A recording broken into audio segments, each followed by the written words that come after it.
ஈர்க்கும் மனம், இணையும் சுவை. தமிழ் நீ.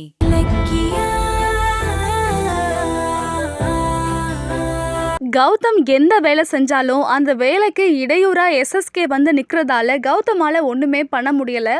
ஒரு கட்டத்துல கௌதம பார்த்து எஸ்எஸ்கே சேலஞ்ச் பண்றாரு.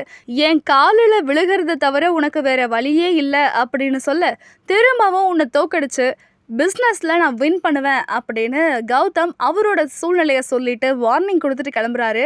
இலக்கியா வீட்டுக்கு வந்து பார்த்தபோது எல்லாம் போட்டபடியே இருந்ததுனால கௌதம் எங்க போனாரு, என்ன ஆனாரு அப்படின்னு கௌதம தேடி கோயிலுக்கு வராங்க.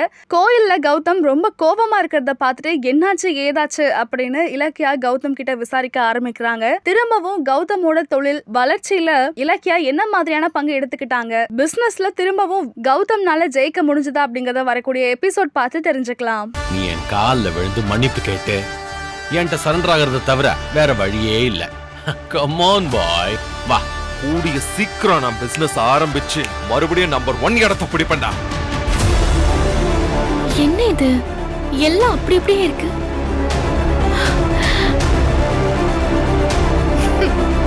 என்ன நடந்தது கௌதம்?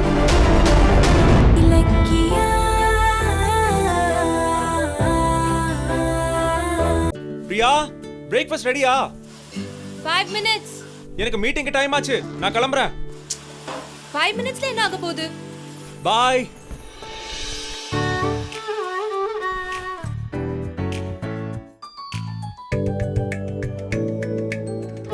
லேட் ஆயிடுச்சுன்னு சொன்னீங்க.